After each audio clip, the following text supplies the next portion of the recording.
Are you the couple who spent 40 years working hard so you could retire and travel to all the places of your dreams? You now find that dream is gone. Suddenly, one of you is laid off. The savings are disappearing. The retirement fund is dwindling. Or are you the single mother who bought a house with an adjustable rate mortgage? It was great at first, but now the payments have skyrocketed. What can you do when bad economic times are crushing your dreams? On Beyond Today, we're going to help you learn how to survive the economic crisis.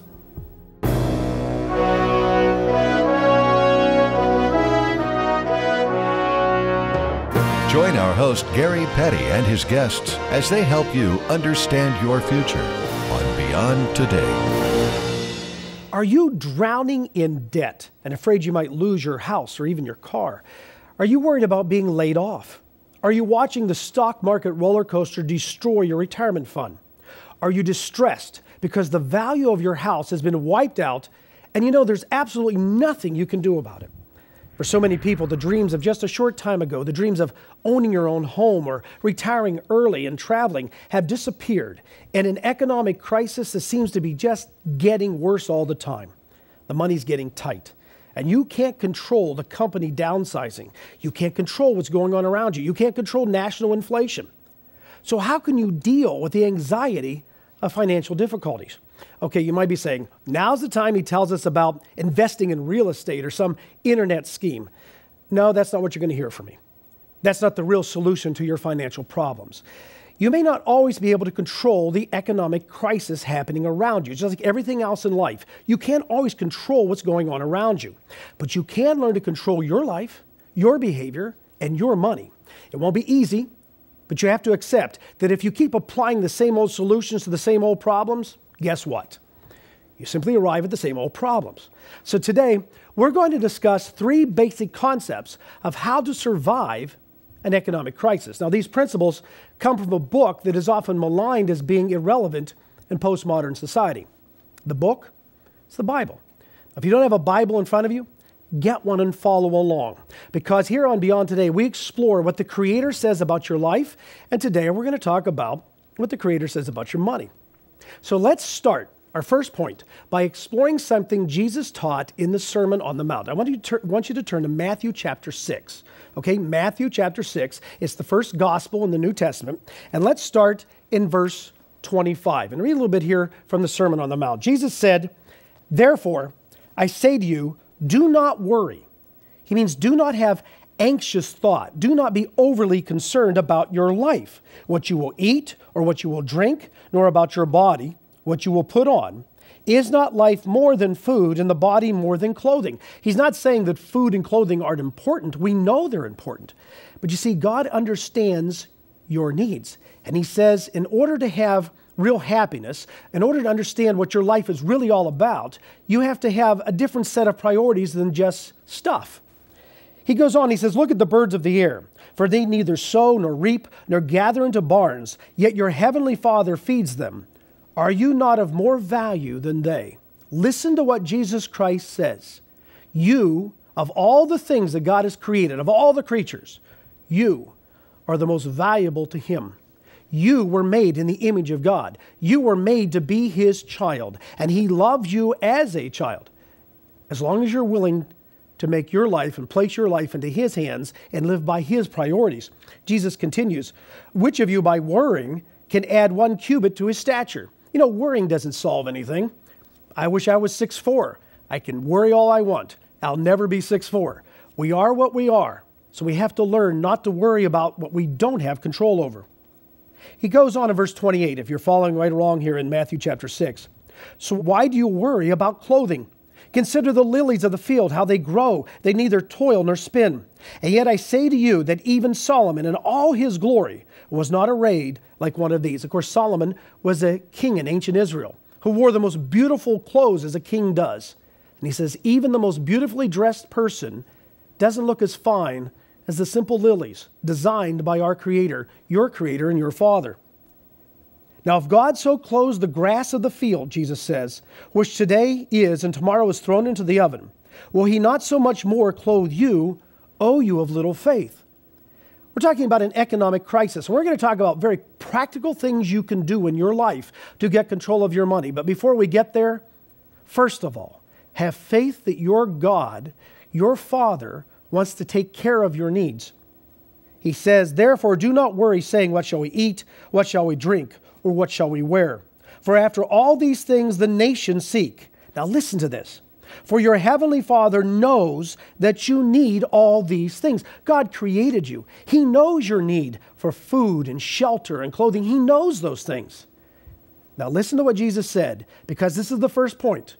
If you're going to get out of an economic crisis, you first have to understand the priorities of your life. Verse 33 of Matthew chapter 6. But seek first the kingdom of God and His righteousness, and all these things will be added to you. God will give you these things. He will help you through your crises of life, economic crisis, all other crises. But you first have to make Him the center of your life and let Him establish your priorities of life.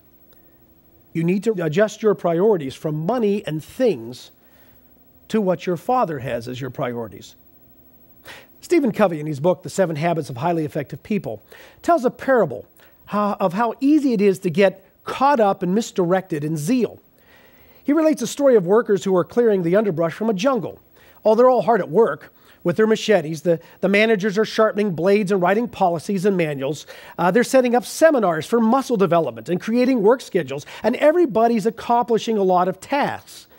Then one day someone climbs up a tall tree, looks around and yells down, "Hey everybody, we're in the wrong jungle." You see, the point of the story is you can spend your time and energy working really hard, only to find out that you're basing your goals on wrong priorities.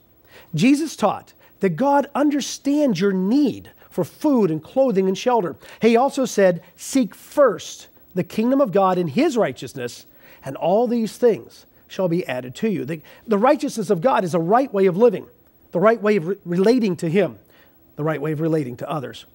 So the first point is, when faced with the anxiety of financial difficulties, remember that your Creator is interested in your life. Seek the way of life taught by Jesus Christ. Go to the Sermon on the Mount and trust that God will take care of your needs.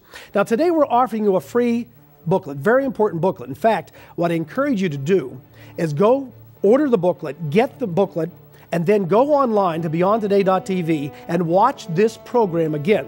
The name of the booklet is Managing Your Finances. Now, the reason I say to do that is if you go and get this booklet, there are sections in there that are going to tell you how to determine your self-worth. I mean, the value of what you have and own in terms of your physical possessions.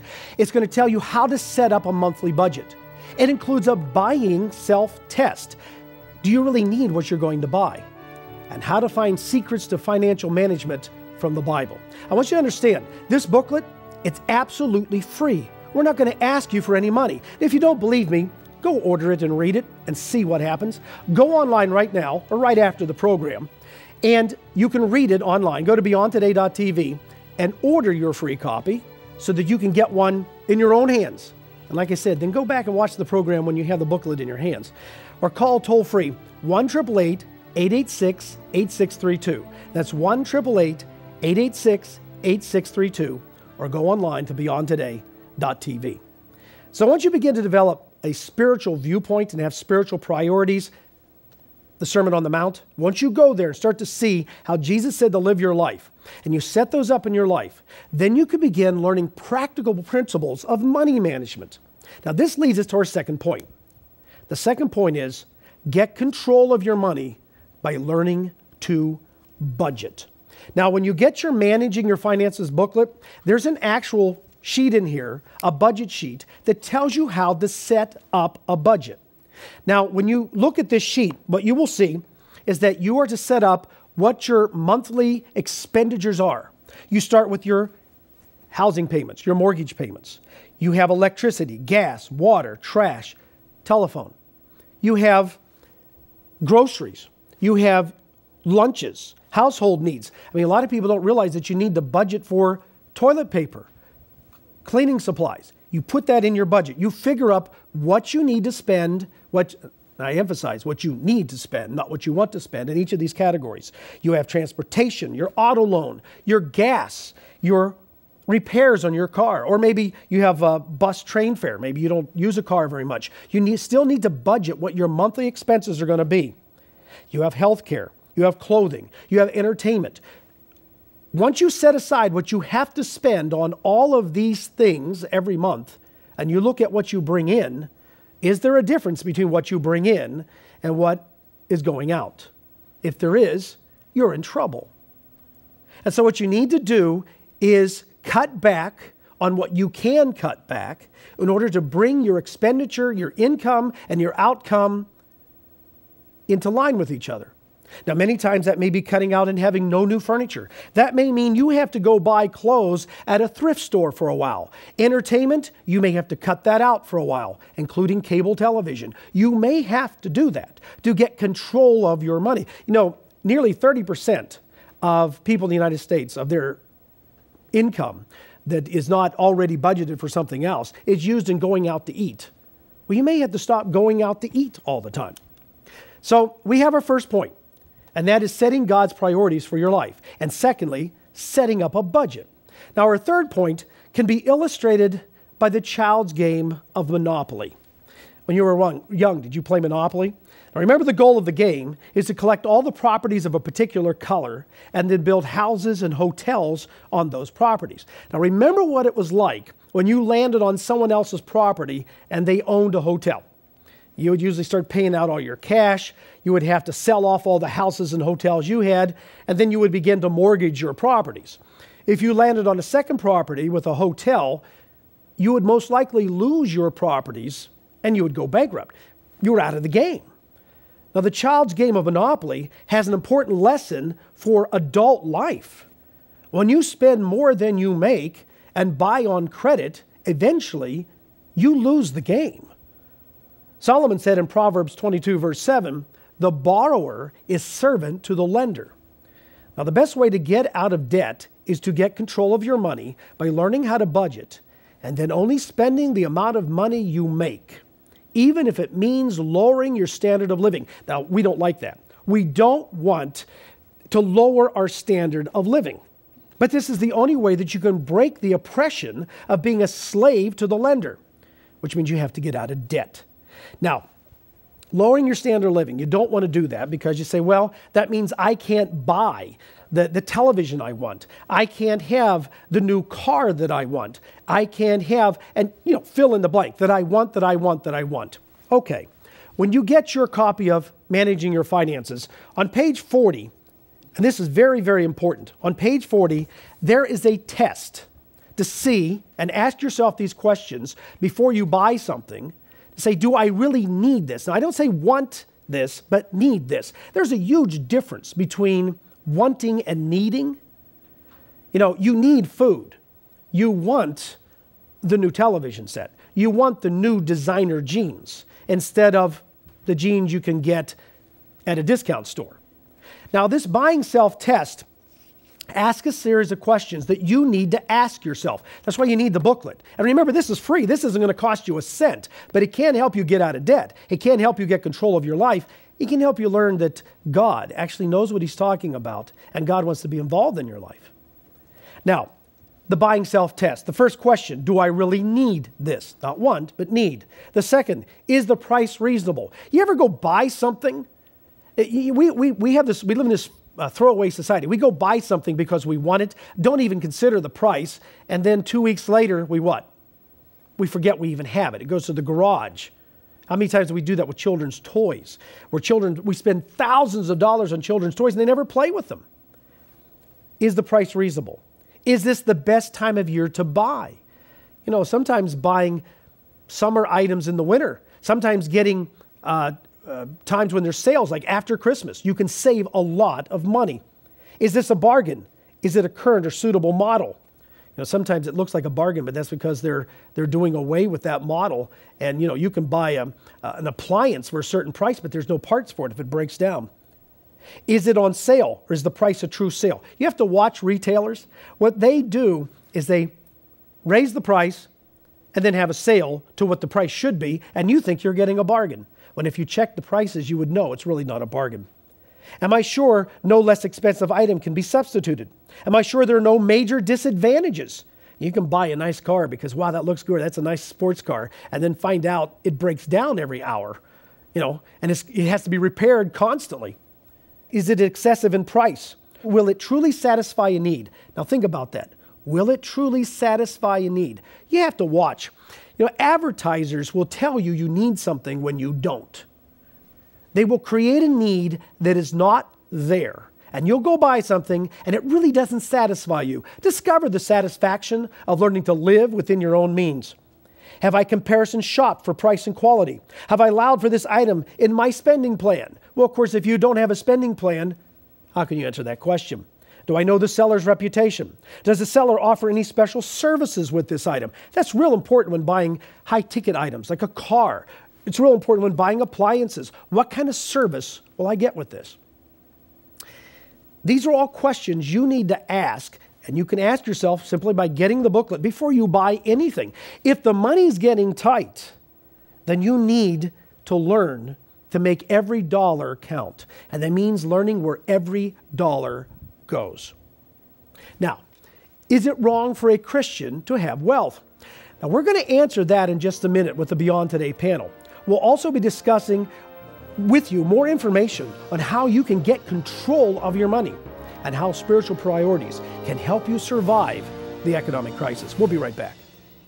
With your personal finances beamed by satellites to banks all over the world, how do you stay on top of managing your money? Some people pray money will somehow fall from heaven, and others may flee from money problems with a flying leap into debt. But you can get real-world solutions to avoid the free fall into disaster by applying the rock-solid principles of financial success. They're found in your free copy of the booklet, Managing Your Finances. Call toll-free 1-888-886-8632 or go to beyondtoday.tv to learn how to budget to solve your financial problems and build a future of financial success. Learn to avoid all the financial black holes, traps, and bad ideas. Learn to discipline yourself in the right uses of money. Get back on solid ground by calling now toll-free 1-888-886-8632. That's 1-888-886-8632. Or go online to beyondtoday.tv for your free booklet, Managing Your Finances.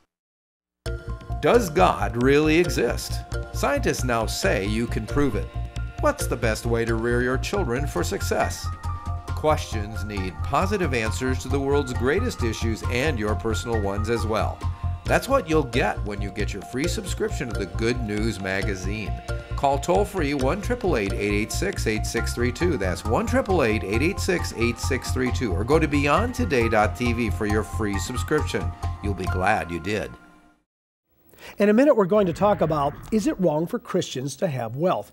But first, I want to tell you about how you can get something free, a free subscription to the Good News Magazine. When you order the booklet, Managing Your Finances, we will send you a 1 year's free subscription to this very important magazine. We're joined by Beyond Today host Steve Myers and Darius McNeely. Now, before we talk about Christians and wealth, we need to talk about sound economic principles. Now, when we look at the crisis that people are going through, it's just not personal crisis, it's a global economic crisis that people are facing. So how can we understand the Bible, Steve? How can we go to the Bible so that all of us, individuals, as we struggle with this crisis, so we can begin to understand how to manage our money? I think, first of all, you got to understand what the Bible says. I don't think most people understand exactly what the Bible says. And if you don't believe the Bible to be the Word of God, and if you don't believe it to be true, then you certainly can't understand it. So go to your Bible, read what it says. It has a lot of information there, especially if you look through the Proverbs, on how to deal with your possessions. In fact, it has a good one to start with. It says, honor God. Honor God with your possessions, specifically the Proverbs say. And if we were to do that as a nation, boy, things would turn around unbelievably quickly. Well, if people were honoring God with their possessions, they sure wouldn't be spending it the way they do on a lot of things. Exactly. Right, and another principle that people find from the Scriptures is to live within your means. That God never intended for His own nation, His own people to live beyond their means, or for the individual to do this. One of the problems for individuals as they look at a nation or a big company that is going through problems like we are right now is to see that they engage in deficit spending. And deficit spending will work for a time for a nation. It will work for a time maybe for even some companies. But ultimately, there's going to be something to pay for it. An individual cannot do that.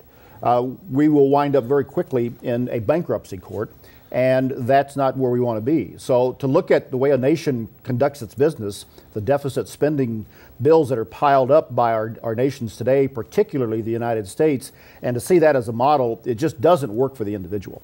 And people don't realize those principles apply to the individual, they apply to business. The biblical principles, they apply to nations. And people just don't even think about going to the Bible for the answers, but it's there. Live within your means. That's right. That's just one of the basic principles. Now, some people believe that Jesus brought a health and wealth gospel. Some people believe that it's wrong for Christians to have wealth. Is it wrong for Christians to have wealth? No, not at all. The Bible doesn't teach that it's wrong to have wealth. The real indication is what you do with your wealth. What do you do with what you have? Do you use it to honor God? Do you use it to help others? Do you use it to serve your family? What do you use it for? Of course, Christ did say it's easier for a camel to go through the eye of a needle than a rich man to enter the kingdom of heaven. So we've got to be very careful with our finances. We've got to use it, as I mentioned before, as an honor to God. Do we do that? Do we honor God with what we have? And Jesus didn't say that because he's against rich people. Not In fact, at all. The No. Bible has many people of God that were rich people. It's the idea of priorities. The more we have, the easier it is for us to have our stuff as our priorities instead of God.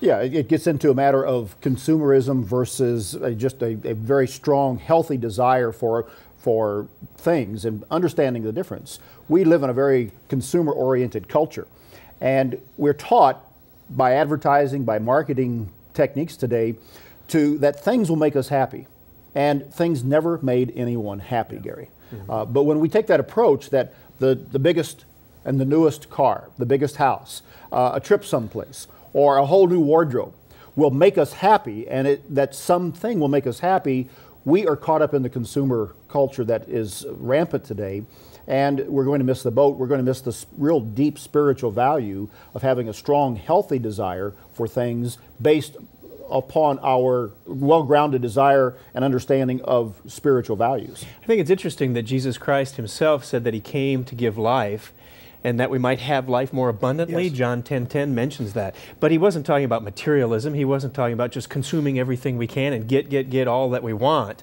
He was talking about a spiritual aspect of life. Kind of that adage I think most people are probably familiar with. The best things in life aren't things. Yeah.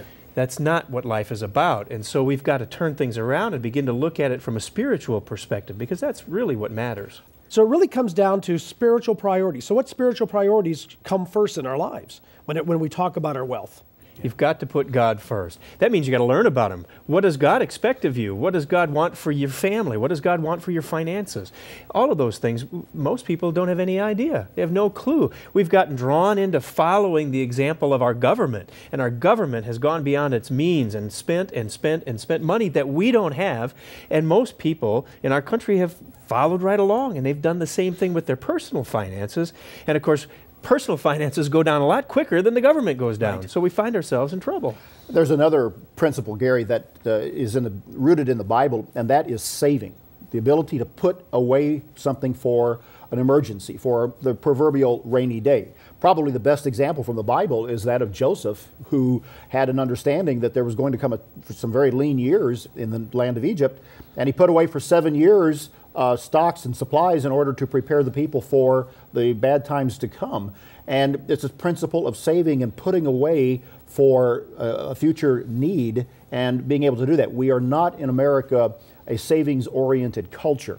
And when the individual learns that, when we all learn that, it is so much better in helping us to manage our finances, live within our means, and practice a biblical principle and value. When we look at priorities that God would put in our lives, a lot of things would change. I mean, you think about if God's priority for our lives is honesty, then we're not going to cheat and steal. We may not have as much money as the next guy, but we will be honest. If our marriages and our families are important to us. I remember years ago, I was working for a company where I was called in by the vice president of the company, and he told me, he said, "We've been training you to be one of our managers." And he said, "But you're never going to be one of our managers." And he said, "Here's why. Your God is too important to you, and your wife is too important to you." And as I sat there as a young man trying to digest that my career had reached just an impasse, This older man looked at me and said, and I wish to God I knew at your age what you know. Because he said, I have a lot more money and I have a lot of status. But he says, my family is totally disrupted. He had been divorced. His children had grown up without him and wouldn't talk to him. And he says his life in many ways was very empty. And that's when I realized those priorities were right and more important than just things, just more important than just money. Far too often what happens, Gary, is people spend their lifetime climbing the ladder of success only to get to the top of it and find that it's leaning against the wrong wall. That's right. And that's exactly what your manager, your boss, told you at a very young age. Right. Taught you a very valuable principle. Very valuable principle that actually changed my life some, because it made me start to realize that how important my value system was, and it was more important than stuff. Now, you know, things give us temporary happiness. I mean, we all like the smell of a new car. We don't that often. I got used cars. I buy used cars. You can buy that scent now, you know. Yeah, that's right. And we all like the feel of new clothes or the feel of buying something new. But it's amazing how even a used car, if you buy it, it's yours.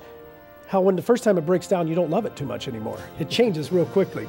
Are you anxious about your current financial situation? We'll be back to talk about anxiety over money right after this. Some people pray money will somehow fall from heaven, and others may flee from money problems with a flying leap into debt. But you can get real-world solutions to avoid the free fall into disaster by applying the rock-solid principles of financial success. They're found in your free copy of the booklet, Managing Your Finances. Call toll-free 1-888-886-8632. That's 1-888-886-8632. Or go online to beyondtoday.tv. Anxiety over money is a leading cause of arguments between husband and wives. Financial worries can cause stress that leads to alcohol abuse, depression, and feelings of worthlessness. What can you do to survive an economic crisis? Well, first, recognize that God understands your needs and wants to be involved in your life. Jesus said to seek first God's kingdom and righteousness, and God will help take care of those needs. The priorities of your life should be outlined by the Creator of life, not centered on just getting stuff. Secondly, get control of your money by learning how to budget. Get a budget sheet that organizes your monthly income and expenses. Keep a record of every dollar you spend so you can see where your money is going.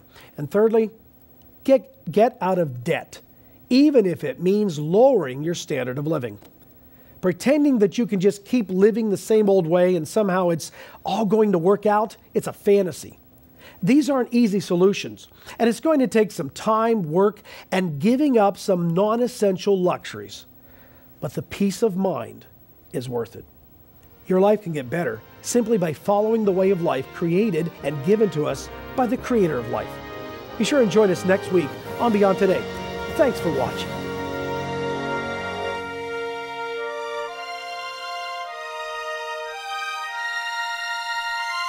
For the free literature offered on today's program, go online to beyondtoday.tv. Please join us again next week on Beyond Today.